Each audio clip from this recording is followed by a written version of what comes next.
mudah-mudahan semangat kula panjenengan senantiasa istiqomah untuk menuntut ilmu, meskipun rela keringingan, rela capek, rela datang jauh-jauh dari rumah kita masing-masing. Tapi insyaallah seluruh langkah kita, seluruh capek kita, seluruh penat kita, seluruhnya semuanya dari kesulitan dan upaya mendapatkan balasan dari sisi Allah Tabaraka wa Ta'ala yang terbaik. Amin ya rabbal alamin.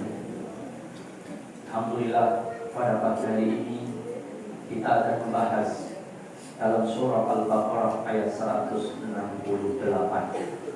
di mana hamba Allah Tabaraka wa Ta'ala diperintahkan oleh Allah Subhanahu wa Ta'ala untuk mengambil, memanfaatkan, memakan dari apa-apa yang Allah telah berikan dan sediakan untuk hambanya dari yang bersifat halal dan thayyibah. Sebagaimana di dalam sebuah hadis disebutkan oleh para ulama tentang doa Rasulullah alaihi salatu wassalam yang beliau senantiasa panjatkan di awal pagi beliau, dan mudah-mudahan doa ini kita tidak lupa memanjatkannya kepada Allah Subhanahu wa Ta'ala, yaitu Allahumma inni as'aluka ilman nafi'an wa rizqan thayyiban wa amalan mutaqabbalan. Apa makna doa ini? Kata para ulama, salah satunya Syekh Abdul Razak bin Abdul Muhsin Al-Badr hafizahullah, beliau menjelaskan bahwa doa ini merupakan satu doa yang memberikan pelajaran yang amat besar kepada kita semuanya. Apa? Bahwa sesungguhnya semua di antara kita itu menginginkan amal ibadah kula panjenengan diterima oleh Allah Subhanahu wa Ta'ala. Tidak ada satupun di antara kita amal ibadah kita yang menginginkan tidak diterima. Mungkin ada sebagian di antara kaum muslimin yang mereka beramal mboten gagas amalnya diterima atau tidak. Ini sudah kesalahan besar. Karena Rasulullah SAW mengingatkan di banyak sabda, salah satunya dari hadis yang amat sangat masyhur, dari apa yang sering kita dengar pada waktu bulan Ramadan. Man shoma Ramadhana imanan wa ihtisaban. Barang siapa yang menegakkan puasa Ramadannya dengan penuh imanan, keimanan, keikhlasan, wa ihtisaban, ihtisab, penuh dengan perhitungan, yaitu betul-betul niatnya karena Allah, betul-betul memperhatikan agar amalnya diterima oleh Allah Subhanahu wa Ta'ala. Itulah ihtisab. Begitu pula dalam hadis lain, man qoma ramadhana imanan wa ihtisaban. Barang siapa yang menegakkan sholat malamnya penuh dengan keimanan, wa ihtisaban, dan ihtisab, yaitu betul-betul mengharap pahala di sisi Allah, betul-betul mengharap amalnya itu diterima oleh Allah Subhanahu wa Ta'ala.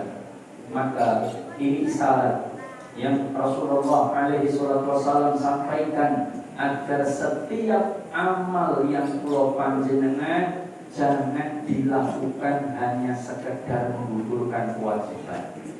Kalau orang itu mengerjakan ibadah, entah puasa, entah sholat, entah zakat, entah apapun, hanya sekedar menggugurkan kewajiban, maka percayalah amal itu dilakukan tidak sungguh-sungguh, ala kadarnya.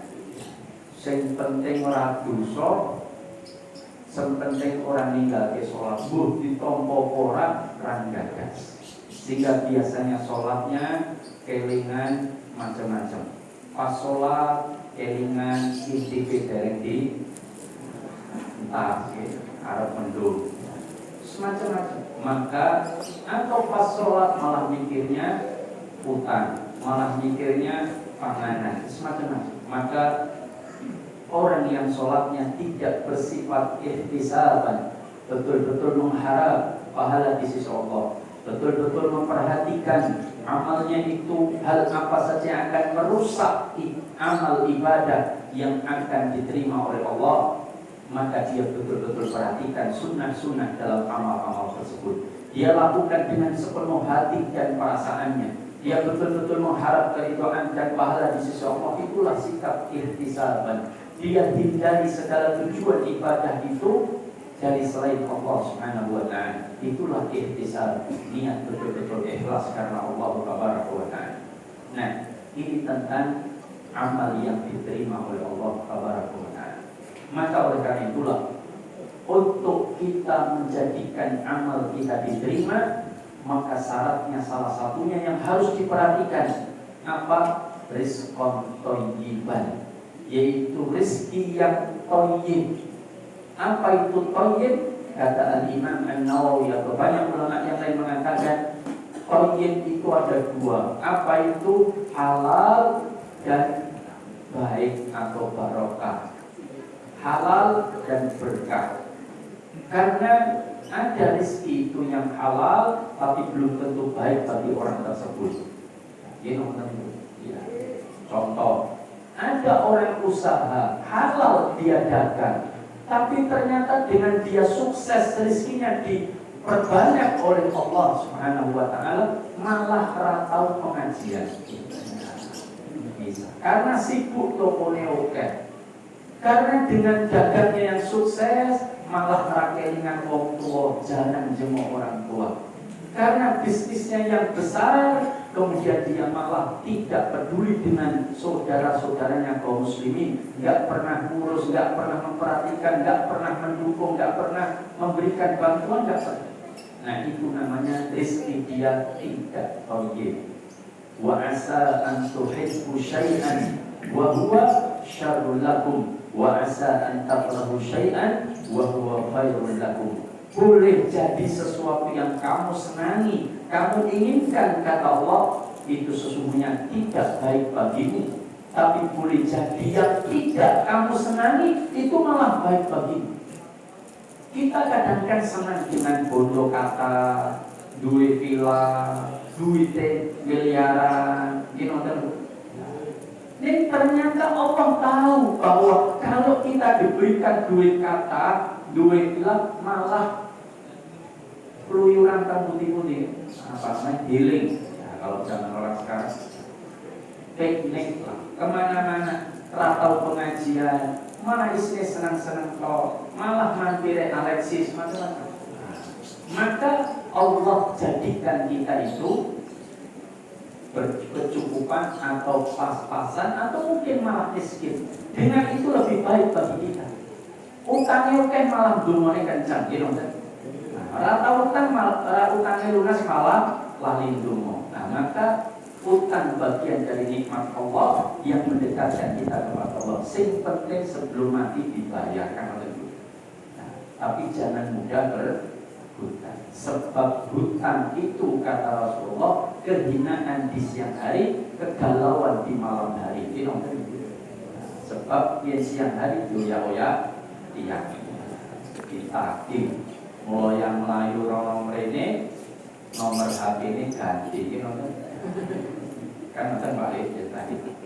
Makanya ketika Rasulullah berdoa di tasyahud akhir, Allahumma inni a'udzubika, ya Allah, aku berlindung kepadamu, kata Rasulullah, minal ma'tani wal maghrib, dari perbuatan maksiat dan dari utang. Aisyah bertanya, ya Rasulullah, kenapa akhir-akhir ini di menjelang beliau wafat engkau sering berdoa dengan doa ini ya Rasulullah? Apa kata Rasulullah?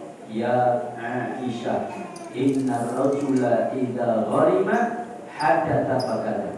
Orang mungkin senang utang, hobinya utang, maka biasanya kalau ngomong ngapusi, lunyu gitu kan.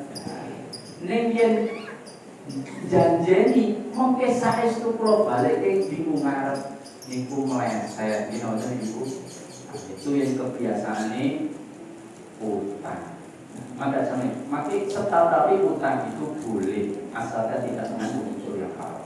Nah, maka sampe dimuliakan Allah, sama seperti suami istri.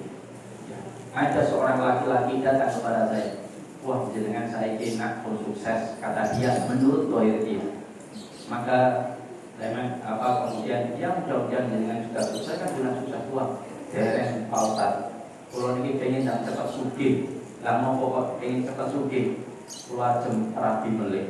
Karena tapi sing wedok, saya kenal baik dengan yang perempuan, itu berdoa terus, ya Allah, mugi-mugi bojo kula dadi tek kula mawon boten rabi melih. Karena suaminya sudah ngomong ke istri, "Dik, pokoknya aku arep rabi meneh."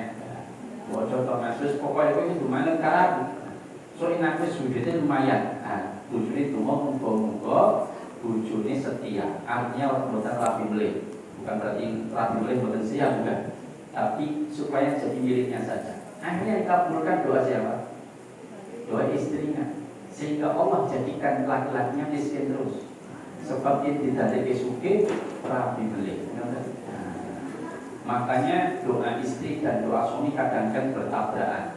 Maka berarti harus dikabulkan salah satu. Enggak mungkin dua-duanya. Karena Allah tahu suaminya kalau sugih rabi meneh, sedangkan saya wedok njaluk lanange setia. Ya sudah, dikabulkan salah. Ini ngoten ibu. Jangan pilih pundi. Bojone pas-pasan yang setia, apa bojone sugih ning duwe kan? Oh, pas-pasan, Pak. Pas-pasan. Pas ancem umroh saged ya. Pas ancem bayar haji roda saged. Oh, itu pas-pasan. Lama ada sampai dinyatakan Allah ini tentang rizqon thayyib. Maka amal itu diterima oleh Allah kalau rizkinya itu thayyib, yaitu halal dan baik. Kemudian doa sebelumnya untuk mendapatkan rezeki yang thayyib, yang halal, maka syaratnya apa? Syaratnya kata Rasulullah, inni as'aluka ilman nafi'an wa rizqan thayyiban wa amalan mutaqabbal. Maka untuk mendapatkan rizqan yang thayyib, maka butuh ilmu. Ya, Ibu. Karena dengan ilmu kita tahu mana yang halal dan mana yang haram, mana yang baik dan mana yang buruk, mana yang boleh dan mana yang dilarang. Ini dengan ilmu. Tidak mungkin dia tahu yang thayyib tanpa ilmu. Karena banyak di antara kaum muslimin yang jatuh pada praktek haram karena kejahilan, karena ketidaktahuan mereka tentang aturan-aturan Allah Subhanahu wa ta'ala. Maka oleh karena itulah kami memuliakan Allah, saya sebutkan satu ayat di dalam Al-Quran, yaitu surah Al-Baqarah ayat 168. Yang ayat ini hendaknya semua yang dipanggil oleh Allah Tabaraka wa Ta'ala dalam ayat ini melaksanakan ayat tersebut. Allah mengatakan, ya ayyuhan nas kulu mimma fil ardi halalan thayyiban wa la tattabi'u khutuwatis syaitan, dan janganlah kalian mengikuti langkah-langkah setan. Wahai semua manusia. Kenapa Allah memanggil seluruh manusia? Ya ayyuhan nas kulu mimma fil ardi halalan thayyiban. Wahai seluruh manusia. Kenapa? Oh, enggak yang dipanggil ya ayyuhalladzina amanu, wahai orang-orang yang beriman, kulu mimma fil ardi halalan thayyiban. Kata para ulama ahli tafsir mengatakan, karena kenapa Allah memanggil seluruh manusia ya ayyuhan nas? Karena semua rezeki itu milik Allah Subhanahu wa ta'ala. Semua yang ada di alam semesta itu milik Allah. Dan kenapa Allah memanggil ya ayyuhan nas? Itu menunjukkan sifat rahmannya Allah Tabaraka wa ta'ala kepada makhluknya. Sebagaimana tadi yang dibaca oleh anak kecil, namanya siapa tadi? Siapa? Hafiz. Namanya Hafiz, mudah-mudahan Allah jadikan dia Habib. Karena istri saya namanya Syahidah, maka Allah syahidkan dengan melahirkan meninggal. Saya namanya Ridho, kudu ikhlas, kan ngoten Pak. Loh kan ngoten Pak. Nama itu doa Pak, betul Pak. Maka kemudian Hafiz, mudah-mudahan Allah jadikan dia Hafiz. Nah, maka ketika Allah Subhanahu wa ta'ala perintahkan tentang ya ayyuhan nas kepada seluruh manusia, berarti yang dipanggil seluruhnya, itu menunjukkan semua rezeki itu milik Allah. Dan Allah memberikan rezeki itu kepada hambanya, baik yang beriman maupun yang tidak beriman. Ini tembak. Iya, itu menunjukkan sifat rahmatnya Allah. Karena Allah itu memiliki sifat, salah satunya adalah Rahman Ar-Rahim. Apa makna Rahman? Kalau diterjemahkan dalam bab itu, Maha Pengasih. Rahim, Maha Penyayang. Tapi kalau secara lebih dalam, sebagaimana yang ditafsirkan oleh para ulama dengan merujuk pada riwayat hadis dari Rasulullah SAW, bahwa Ar-Rahman itu adalah rahmat Allah yang diberikan kepada seluruh makhluknya. Inilah bentuk kasih sayang Allah yang luar biasa. Tahu hambanya ada yang bangkang, tahu ada yang menghina Allah, bahkan ada yang menantang Allah, bahkan ada yang menghancurkan agama Allah, tapi Allah masih kasih oksigen. Ini Pak. Coba kalau kita, ya tidak, misalkan ada anak didik kita misalkan kurang ajar sama kita, nantang pulau panjenengan, kemudian tidak mau taat aturan dari lembaga yang kita pimpin, SPP atau bayar misalkan, Pak. Kira-kira naik apa Pak? Tendang Pak. Tidak mungkin kita akan berikan dia kebaikan-kebaikan, karena dia tidak mengakui kita sebagai pimpinannya, tidak mengakui kita sebagai orang tua asuhnya, maka kita hajar. Tapi Allah tidak. Allah masih memberikan rezekinya kepada hamba tersebut untuk diberikan kesempatan untuk dia bertaubat kepada Allah Subhanahu wa Ta'ala. Contoh Fir'aun, kurang mengajar kenapa Fir'aun Pak? Dia mengatakan ana rabbukumul a'la, saya adalah Tuhanmu yang maha tinggi. Makanya ketika Masyito itu tukang sisir, bukan nama. Masyito itu tukang sisir. Itu terjatuh sisirnya, dia mengucapkan Bismillah. Sehingga para ulama berpendapat kalau benda jatuh atau apapun jatuh itu ucapannya adalah Bismillah. Tapi kalau kena musibah maka sifatnya lebih besar, inna lillahi wa inna ilaihi raji'un. Ini pendapat sebagian ulama. Nah, maka dia ucapkan Bismillah, maka disiksa oleh Fir'aun, kan itu. Disiksa oleh Fir'aun dengan dimasukkan ke tungku api beserta anak-anak dia. Tapi anak yang dimasukkan lebih dahulu. Tapi keteguhan iman Masyito ini tetap beriman kepada Allah. Nah, Fir'aun itu manusia yang durhaka kepada Allah, tapi Allah masih kasih makan di atas buminya, masih. Ini menunjukkan sifat Allah yang maha rahman. Allah masih utus dua nabinya Musa dan Harun alaihi wassalam untuk menasihati Fir'aun. Nah, tetapi Fir'aun tidak mau beriman. Ya sudah, maka Allah nanti masukkan ke dalam neraka jahanam. Nah, ini tentang sifat rahman Allah. Kalau rahim itu adalah rahmat Allah yang diberikan khusus kepada orang-orang beriman. Itulah rahim.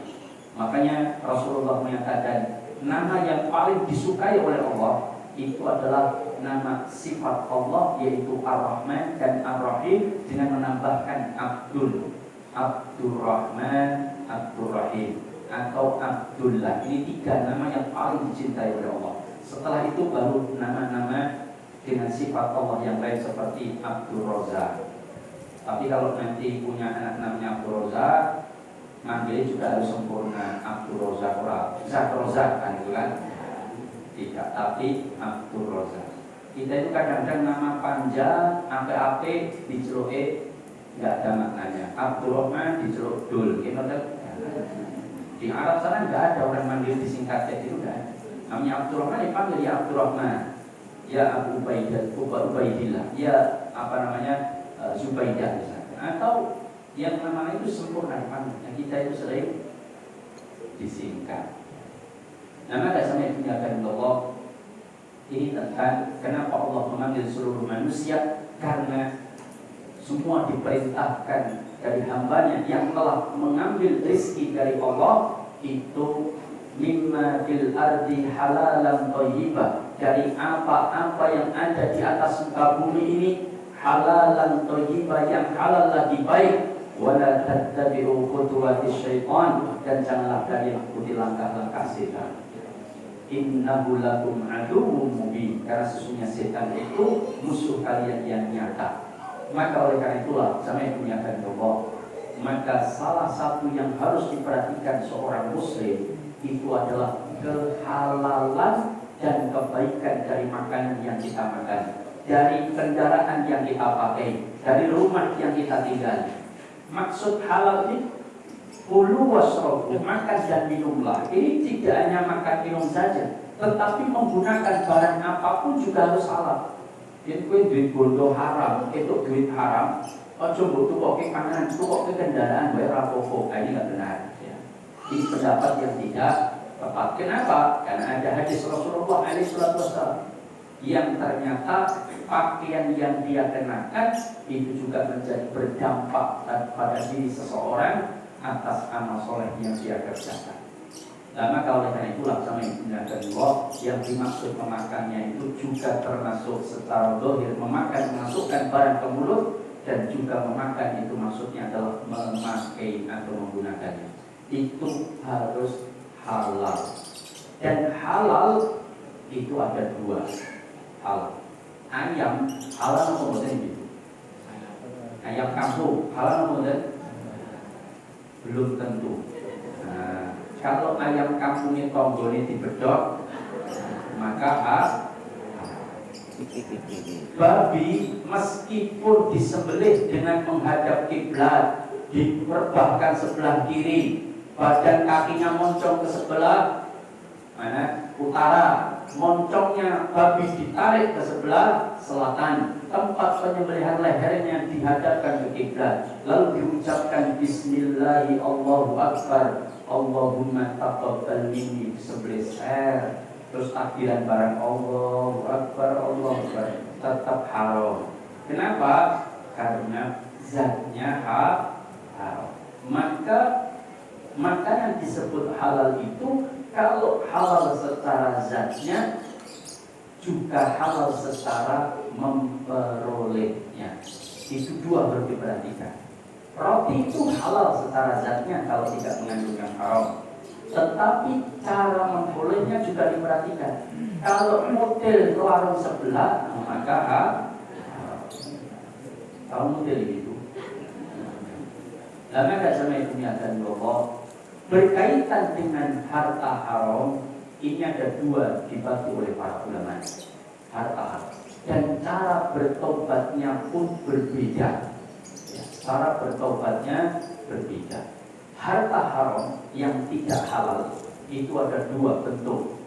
Satu, harta haram yang didapatkan dengan kerelaan. Yang kedua, harta haram yang didapatkan dengan ketidakrelaan. Mau contohnya Ustaz? Nah, contoh harta haram yang didapatkan dengan kerelaan. Contohnya riba. Contohnya judi. Itu harta haram yang didapatkan dengan kerelaan. Contohnya begini. Ada bandar judi misalkan. Dia suka main judi. Terus tobat. Apakah setelah tobat dia punya kewajiban untuk mengembalikan harta yang telah dia dapatkan dari perjudian? Para ulama mengatakan tidak. Tetapi andaikan dilakukan dan tahu harta mana yang diambil, itu jauh lebih baik. Tetapi andaikan tidak, maka cukuplah dia bertaubat kepada Allah. Dulu ada harta haram misalnya riba yang pernah diambil karena dia tidak tahu. Ternyata itu riba. Apakah dia punya kewajiban mengeluarkan harta itu? Kata para ulama, kalau dia dulu tidak tahu, sudah cukup. Ya. Kata Allah dalam Al-Quran surat Al-Baqarah, alladzina ya'kuluna riba la yaqumuna illa kama yaqumul ladzi yatakhabbathu asy-syaitanu minal mas. Dzalika bi annahum qalu innamal bai'u mithlu riba wa ahallallahu al-bai'a wa harrama riba. Faman ja'ahu mau'izatun min rabbih fantaha falahu masalah. Jika datang peringatan dari Allah, dia baru tahu, kemudian dia berhenti, fantaha, dia berhentikan praktek ribanya. Falahu masalah, maka baginya yang telah lalu sudah. Sekarang jangan ngambil lagi riba. Dia hanya boleh mengambil pokoknya saja. Ribanya dia harus tinggalkan. Ini karena diambil dengan kerelaan. Artinya ketika mereka terjadi utang piutang, sing siji diutangi 10 yuto, sing diutangi kudu bayar bunga 2% setiap bulan. Dia rela, dia senang diutangi bayar bunga 2%. Yang ngasih utang juga saya rela kan itu. Maka itu namanya harta haram yang didapatkan dengan kerelaan. Dengan kerelaan. Nah, meskipun nanti pembahasan lain antara dia sudah tahu atau tidak. Tapi yang jelas, ini harta haram yang didapatkan dengan kerelaan. Maka cukup dia bertobat kepada Allah tabaraka wa ta'ala.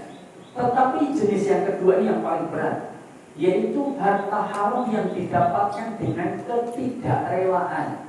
Nah, kalau didapatkan dengan ketidakrelaan, maka wajib baginya meminta kerelaan. Ya ayyuhan nas, la ta'kulu amwalakum bainakum bil batil illa an takuna tijaratan an taradin minkum. Kata Rasulullah dalam hadis, tidak halal bagi seorang muslim atas muslim yang lain atau sesama manusia mereka mengambil kecuali dengan kerelaan pemiliknya. Kalau dia tidak rela, maka taubat nasuha tidak cukup kalau tidak ditambahi dengan meminta kerelaan. Contoh, ada orang rombongan, biasanya kalau pas liburan naik mobil atau naik bis rombongan, satu mobil isi 7 orang, masuk tempat wisata, kemudian ditanya yang pinter ini Bu, 5 mas, nah, sing loro kon delik tengguri, tutupi kain apa sarung, 5, bayar 5, sing loro orang bayar. Barang jebul pun lolos, banjiku bodoni wong orang tiket, terus malah mengucapkan alhamdulillah lolos. Lho pripun? Bareng lakoni dosa alhamdulillah. Podoke wong teng duwe arek-arek terus alhamdulillah puas. Kan ngoten Pak. Lho kan ngoten iki, mungkin ngoten. Kudune kan mlebu astagfirullah janjane dosa iki. Kan ngoten Pak nggih. Ini malah alhamdulillah lolos. Itu sedang ngambil hartanya orang. Dia nggak rela kecuali masuk tempat wisata itu bayar. Nih ternyata mboten bayar. Gowo anaknya ditulisi di sana.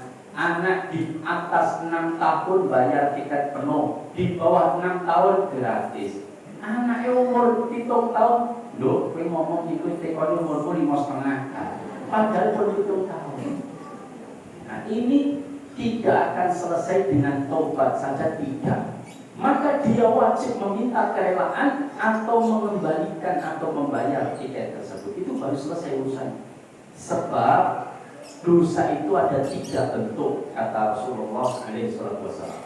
Bahwa kedoliman atau dosa itu ada 3 bentuk, yaitu adzulmun la yaghfirullah, kedoliman atau dosa yang tidak akan diampuni oleh Allah. Kalau dia belum tobat, itu tidak akan diampuni oleh Allah Subhanahu wa ta'ala. Yang kedua, dosa yang bisa diampuni oleh Allah.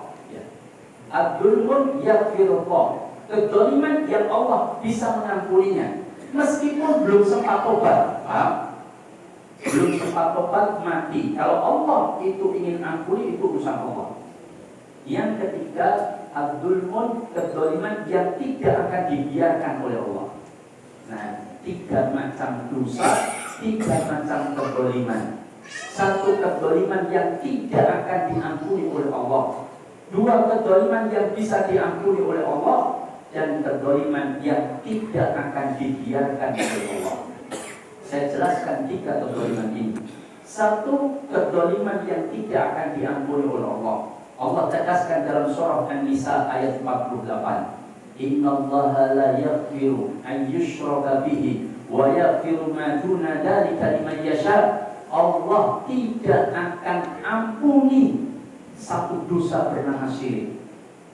Itu kan? Wa yaghfiru ma duna dzalika liman yasha. Dan mengampuni dosa selain syirik yang Allah kehendaki. Itu diampuni oleh Allah kalau Allah kehendaki. Kapan ayat ini berjalan? Yaitu ketika manusia itu mati belum bertaubat dari syirik, maka Allah sudah pastikan di akhirat kelak Allah tidak akan pernah ampuni. Maka kalau ada orang meninggal dalam keadaan berbuat syirik, dia belum sempat taubat, maka sudah dipastikan dia masuk neraka, kata para ulama. Kenapa? Karena dia berbuat syirik. Kalau syiriknya itu kecil, kata Imam As-Sa'di, maka dia masuk neraka tidak selama-lamanya, akhirnya bisa masuk surga. Syirik kecil banyak, tapi kalau dia syirik akbar, maka dia masuk neraka khalidina fiha selama-lamanya. Itu beda. Tapi kalau yang kedua, kezaliman yang dimaafkan oleh Allah, yang diampuni oleh Allah, andaikan ada orang berbuat maksiat selain syirik, lalu kemudian dia mati belum sempat taubat, sebetulnya biasanya dia beramal soleh terus-menerus, banyak membantu macam-macam, dia berjuang menegakkan agama Allah, delalahnya terpleset berbuat syirik, berbuat dosa selain syirik, kemudian belum sempat taubat, mati. Kalau di akhirat nanti Allah ingin ampuni, itu fi masyiatillah, sesuai dengan kehendak Allah. Kalau Allah ingin adab, ya Allah adab. Kalau Allah ingin ampuni, bisa mendapatkan ampunan. Tapi kalau orang mati dalam keadaan berbuat syirik sekecil apapun, maka Allah dipastikan tidak akan ampuni. Maka hati-hati, ketika kita menjelang sakit, mau wafat misalkan, jangan ada kesyirikan sekecil apapun, kecuali kita harus istighfar dan bertobat kepada Allah. Contoh, pas dijenguk orang, ternyata yang jenguk banyak orang, tokoh-tokoh lagi, ya tidak. Lalu kita sedang berzikir, lalu niat kita ada terbesit, niat kita bukan karena Allah, tapi niat kita supaya mereka lihat saya sedang berzikir ketika sakit, supaya mendapatkan pujian. Itu sudah syirik, riya namanya. Hati-hati. Maka ketika itu ada dalam diri kita, langsung kita istighfar kepada Allah Taala. Jangan sampai dalam keadaan berbuat syirik itu kemudian kita meninggal. Maka jemaah yang dimuliakan Allah, Rasulullah mengatakan inna syirka fi hadhil ummah, kesyirikan di umat ini lebih tersembunyi min namlati sauda ala sofati sauda fi dhulumatil lail, daripada semut hitam di atas batu hitam di kegelapan malam. Itu namanya dulu buatan. Itulah syirik di umat ini. Maka dia tidak ada sesuatu yang aku khawatirkan lebih dari fitnah Dajjal, yaitu syirkul asghar, syirik kecil. Itu yang dikhawatirkan oleh Rasulullah SAW pada umat ini. Salah satunya adalah berbuat amal soleh, niatnya bukan karena Allah Tabaraka wa Ta'ala. Maka jamaah yang Allah, maka satu doa yang seharusnya betul-betul kita hafal, itu doa berlindung dari kesyirikan. Apa doanya itu? Apa? Doa berlindung dari perbuatan syirik. Insya Allah saya nggak syirik, Ustaz. Nah itu bahaya Pak.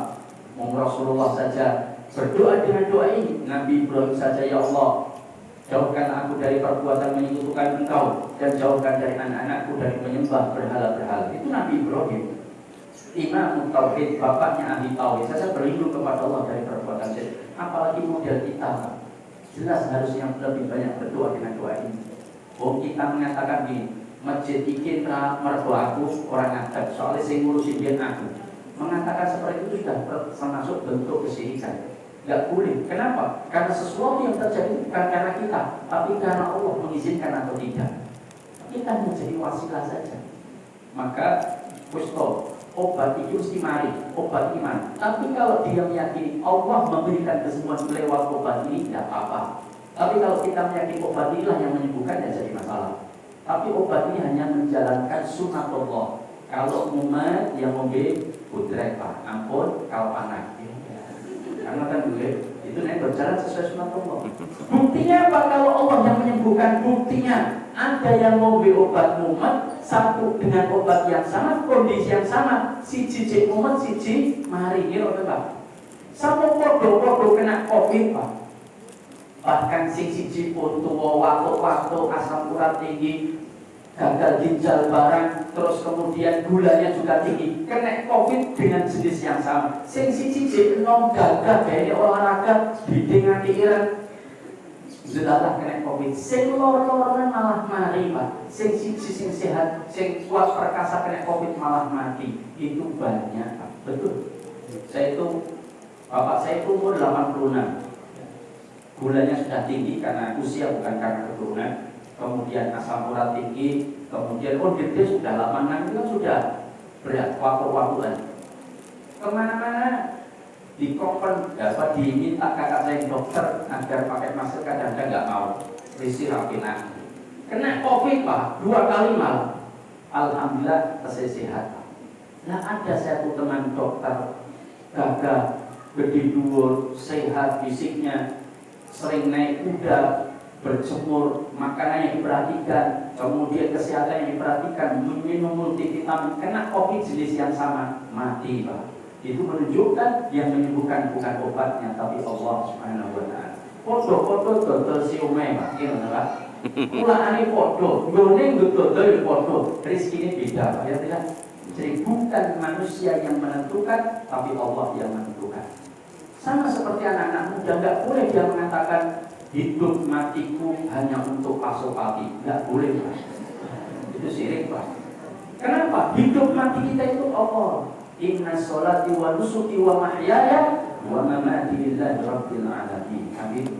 Nah, maka jangan gunakan Allah, maka doa berlindung dari syirik itu adalah sesuatu yang amat sangat urgent bagi kita semua.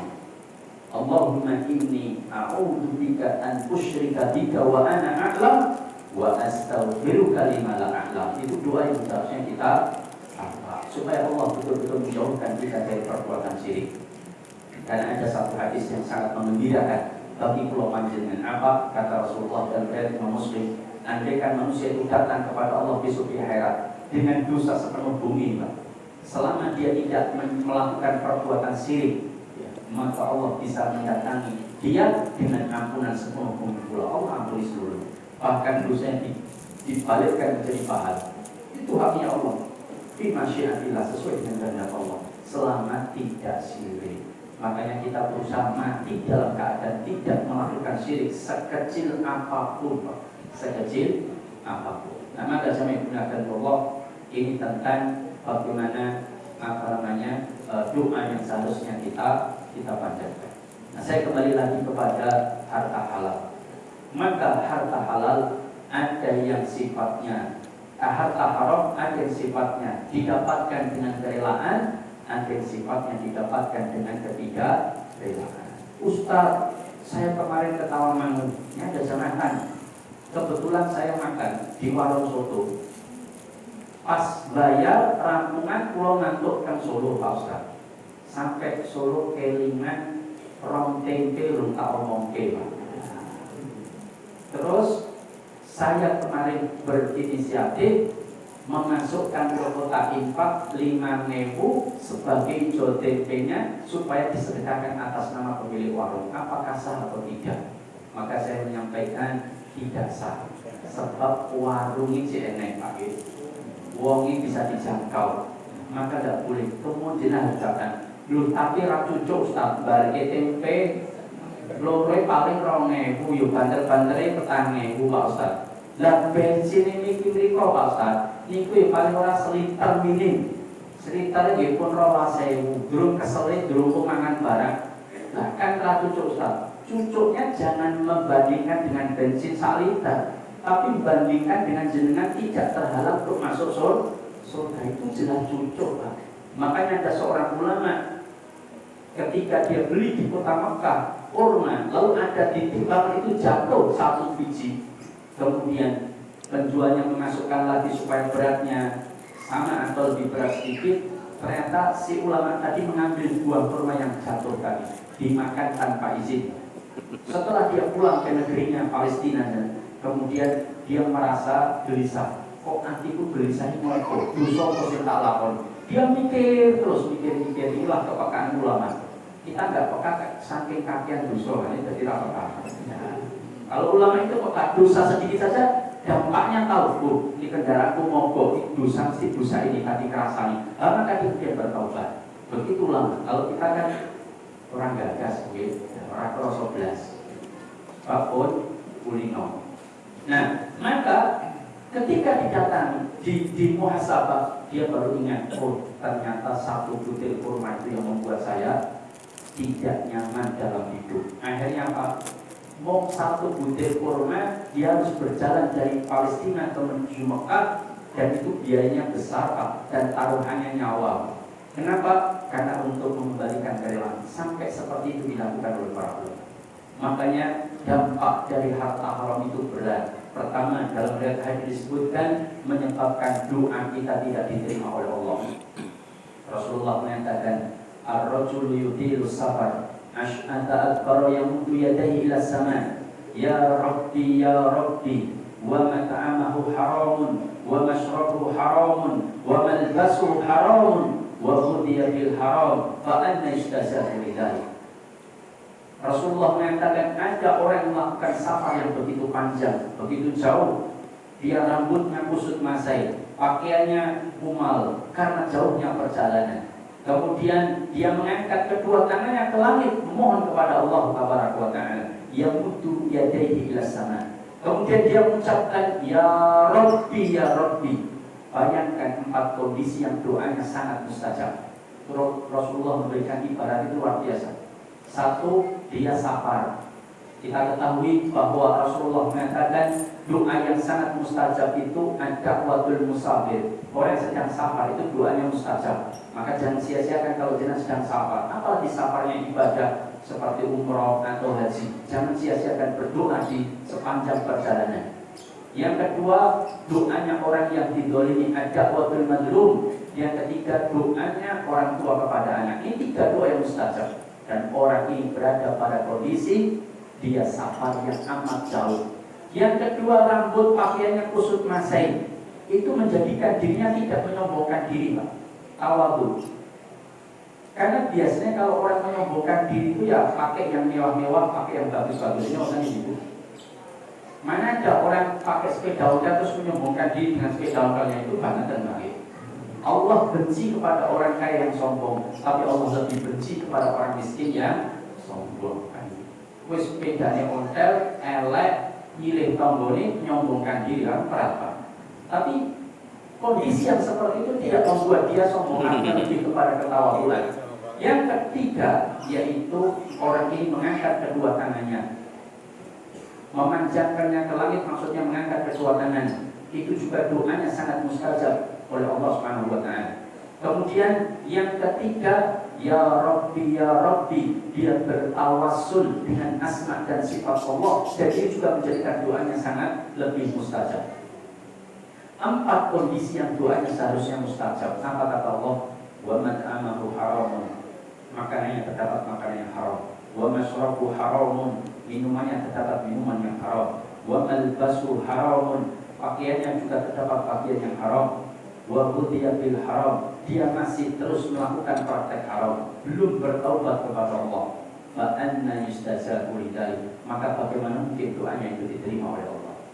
Ustaz, saya pelaku riba Ustaz, tapi doa saya diterima. Saya punya ponakan tak donasi ke toko PNS, ke toko Pak Ustaz. Jangan sombong dulu, yang berdoa ponakanmu supaya diterima PNS bukan kamu saja, ya tidak. Ada ibunya yang soleh, yang solehah, ada bapaknya mungkin yang soleh, yang terhindar dari harta haram, atau anak ponakan itu sendiri yang kemudian juga soleh, yang doanya mustajab, yang menangis keheningan malam. Kebetulan doamu podo, terus Allah mengabulkan doa ibunya anak ini yang betul-betul mustajab. Terus seolah-olah kau merasa doamu diterima, itu enggak tepat. Maka kita berdoa diterima, belum tentu doa kita yang diterima. Mungkin doa orang lain kebetulan doa sama. Nah, maka sama yang menggunakan Allah, intinya bahwa salah satu penghalang doa kita diterima adalah harta yang haram. Bahkan yang kedua, sebagian para ulama mengatakan, atau para ulama mayoritas mengatakan bahwa harta haram bisa menyebabkan, saya mengatakan bisa menyebabkan amal soleh itu tidak diterima oleh Allah. Tidak hanya doa, amal soleh. Ini pendapat siapa? Ibnu Abbas. Ibnu Abbas ketika menafsirkan tentang hadis tersebut, maka beliau mengatakan, demi Allah, orang tidak akan diterima sholatnya oleh Allah Subhanahu wa taala yang dia masih bergelimpangan dengan harta haram dan dia belum mau bertaubat kepada Allah Subhanahu wa taala, maka sholatnya tidak akan diterima.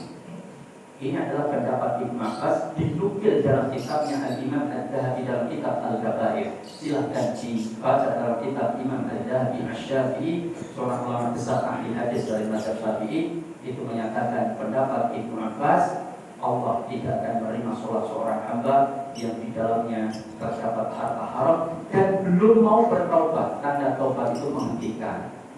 Tanda tobat itu menghentikan. Memang kejaman bunda ini dampak dari harta haram. Yang ketiga, menyebabkan hilangnya semangat dalam beribadah. Kalau kita beribadah itu malas, ngaji malas, sholat tahajud malas, sholat keter telah terus misalnya, maka bisa jadi karena dampak harta haram. Ini yang ketiga. Yang keempat, apa dampak harta haram? Ini sampai jam berapa? Jam 5. Makanya saya kata cepat pun jam 10 kurang 10 menit. Setelah jatuh ibu ya. Yang keempat, apa? Yaitu dampak dari harta haram, hilangnya kekhusyukan dalam beribadah kepada Allah Subhanahu wa ta'ala. Maka hilangnya kekhusyukan dalam beribadah. Sholat enggak khusyuk, puasa enggak nikmat, zakat kurang semangat. Itulah penyebabnya, salah satunya harta haram. Yang kelima, penyebab harta haram mendatangkan musibah dalam keluarga. Betul Bapak-bapak ini. Saya itu banyak didatangi banyak orang berkonsultasi. Salah satunya orang yang punya masalah dalam keluarga, entah cekcok dengan istrinya, anaknya bermasalah, anaknya kemudian cacat mona, atau anaknya sakit-sakitan terus. Sampai ada datang kepada saya, Ustaz, saya itu salah satunya dari sekian banyak orang yang mereka bermasalah, terutama harta riba. Betul, harta riba itu nggak main-main. Ini kata Imam Adzabi, ancaman Allah itu sampai Allah mengatakan, fa in lam taf'alu fa'danu biharbin minallahi wa rasulih. Jika kalian tidak hentikan dan tinggalkan, berarti kalian mengumandangkan perang kepada Allah Subhanahu wa ta'ala dan Rasulnya. Oleh kadang-kadang kita ini berjuang di jalan Allah, Allahu Akbar takbir, tapi di dompetnya ada kartu kredit. Gimana Pak? Allahu Akbar, kendaraannya ternyata kendaraan leasingan. Gimana? Allahu Akbar, ternyata kendaraannya pedotan. Ini nonton Pak, itu terjadi di masyarakat. Karena kejadian punya Allah, hati-hati dengan harta haram itu bisa mendatangkan musibah dalam kehidupan rumah tangga kita. Entah anaknya lahir cacat, entah dalam kondisi rumah tangganya berantakan, entah dalam kondisi anaknya sakit-sakitan terus. Sampai terakhir kemarin saya ketemu dengan seorang direktur. Dia sampaikan, Ustaz, alhamdulillah Ustaz, saya 13 tahun di lembaga riba Ustaz. Sekarang sudah keluar, alhamdulillah. Sejak kapan saya keluar? Sejak saya di lembaga ribawi, anak saya bermasalah terus dan sakit-sakitan terus. Terakhir anak saya kena kanker otak dan berat. Alhamdulillah kami keluar, saya keluar, kemudian Allah memberikan ganti yang lebih baik, yaitu menjadi direktur di perusahaan, di perusahaan pembuat jas mantol hujan, jas hujan. Dia menjadi direktur. Dan maka Allah memberikan ganti yang lebih baik. Maka Rasul mengatakan, inna dalam keadaan syai'an ittiqa Allah illa a'taqallahu khairun minhu. Demikian baik berarti tausiah atau mau itu hal sana yang bisa saya sampaikan. Mudah-mudahan kita bisa mengamalkan semua apa yang disampaikan oleh Allah di dalam Al-Quran dan Rasulullah di dalam Sunnah atau nasihat para ulama yang tadi semua saya sampaikan. Mudah-mudahan Allah senantiasa memberikan taufik kepada kita semuanya. Ada pertanyaan? Tidak ada Ustaz, alhamdulillah. Kalau ada monggo saya persilahkan. Kalau enggak saya cukup kasih. Ada? Monggo silakan. Hukumnya arisan. Ya, bagaimana hukumnya arisan? Nah, ini banyak di masyarakat. Ingat, arisan itu salah satu bentuk akad qor. Qor itu utang piutang. Nah, kalau itu akadnya utang piutang, maka dikembalikan kepada hukum utang piutang. Maka hukum utang piutang itu hukumnya mubah boleh. Selama tidak ada unsur yang haram, riba, kedoliman, itu tidak ada, maka insya Allah tidak mengapa. Nah, sekarang arisan itu ternyata modelnya macam-macam Pak. Ada arisan sistem gugur Pak, ini jelas haram Pak, tidak boleh. Ada arisan sistem lelang, lelang paling besar dia lebih dulu dapat. Orang lelang paling kecil belakang, lelangnya paling kecil atau tidak lelang, maka dapatnya belakangan. Tapi dapatnya motor lebih bagus. Nah, ini tidak boleh, haram, tidak boleh. Kemudian arisan yang mengambil manfaat juga tidak boleh. Yang boleh itu misalkan kita semua ada 200 orang, kita kumpul 100 Pak tiap bulan. Dapatnya kita mengumpulkannya selama 12 kali, maka dapatnya 1.200.000. Kita arisan ada 200 orang, terkumpul sekian puluh juta, kemudian dibagi 1,2, diambillah sekian orang. Jadi kita iurannya dengan yang kita dapat semuanya sama, tidak ada pengambilan manfaat antara satu dengan yang lain, maka hukumnya mubah boleh. Tetapi dalam utang piutang dikembalikan kepada kaidah hendaknya jangan berhutang kecuali ada kebutuhan. Meskipun secara hukumnya utang tanpa ada kebutuhan ya sah-sah saja, tetapi sangat tidak dianjurkan. Demikian. Jadi tergantung model. Tapi kan ada Quran Ustaz, undian itu bukan menyebabkan dia haram, bukan. Rasulullah juga pernah mengundi, ya tidak? Nabi Yunus juga pernah melakukan undian, kan di atas kapal siapa yang dicemplungkan diundi. Rasulullah juga mengundi istrinya yang diajak ke luar negeri kan itu, atau berperang di satu wilayah. Jangan mundi nggak kalau pas berangkat ke luar kota istrinya? Iya, sudah saya beli. Kalau mundi berarti istrinya belum tahu kalau istrinya lebih dari satu. Nah, maka ini undian. Jadi Quran itu bukan menjadikan dia bukan identik dengan judi. Quran itu hanya undian. Kalau undian itu menjadikan yang menang mengambil harta yang kalah, judi lah. Yang itu kan, itu kalau undian. Tapi kalau arisan kan hanya untuk menentukan siapa yang lebih dapat lebih, semua dapat maka boleh. Meskipun saya tahu pendapat Syekh Shalih Al-Fauzan hafizahullah, dia mengharamkan dengan 3 alasan. Terjadi bai'atan di bai'atin, terjadi pengambilan manfaat, dan terjadi pembelokan tujuan dari utang piutang. Tapi pendapat ini dibantah oleh jumhur ulama termasuk guru-guru beliau, maka saya mengambil pendapat jumhur mayoritas boleh, asalkan jangan mengandung yang haram. Contoh sederhana mengandung yang haram, sing dapat ketempatan itu nggak boleh. Betul Pak? Kenapa demikian? Karena mengambil manfaat.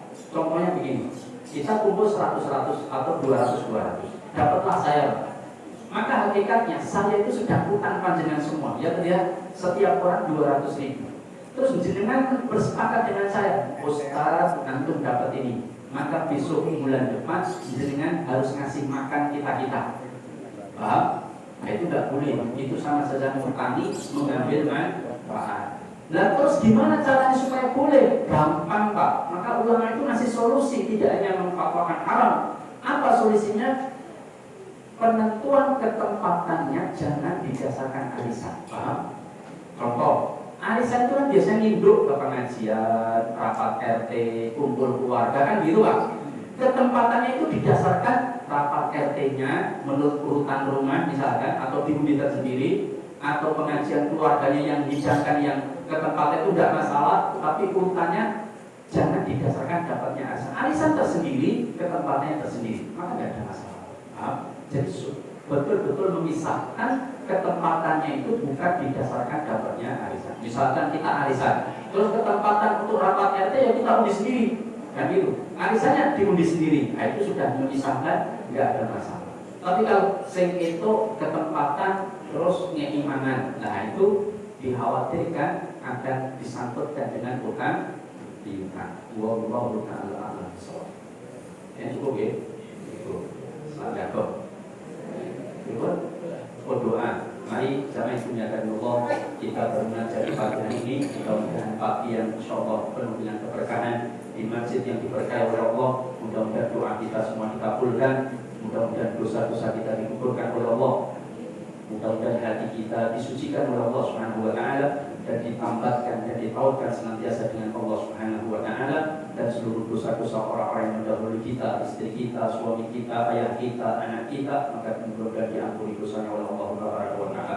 A'udzu billahi minasyaitonir rajim. Innallaha wa malaikatahu yusholluna 'alan nabi. Ya ayyuhalladzina amanu shallu 'alaihi wa sallimu taslima. Allahumma shalli 'ala Muhammad wa 'ala ali Muhammad kama shallaita 'ala Ibrahim wa 'ala ali Ibrahim innaka Hamidum Majid. اللهم اغفر للمسلمين والمسلمات والمؤمنين والمؤمنات الأحياء منهم والأموات إنك سميع قريب مجيب دعوات. ربنا لا تؤاخذنا إن نسينا أو أخطأنا. ربنا ولا تحمل علينا إصرا كما حملته على الذين من قبلنا ربنا ولا تحملنا ما لا طاقة لنا به واعف عنا واغفر لنا وارحمنا أنت مولانا فانصرنا على القوم الكافرين ربنا لا تزغ قلوبنا بعد إذ هديتنا وهب لنا من لدنك رحمة إنك أنت الوهاب ربنا هب لنا من أزواجنا وذرياتنا قرة أعين واجعلنا للمتقين إماما اللهم اكفنا بحلالك عن حرامك وأغننا بفضلك عمن سواك اللهم لا سهل إلا ما جعلته سهلا وأنت تجعل الحزن إذا شئت سهلا اللهم انصر الإسلام والمسلمين والمجاهدين في غزة والمجاهدين في فلسطين وفي كل مكان يا أرحم الراحمين ربنا آتنا في الدنيا حسنة وفي الآخرة حسنة وقنا عذاب النار سبحانك رب العزة عما يصفون والسلام على المرسلين والحمد لله رب العالمين السلام عليكم ورحمة الله وبركاته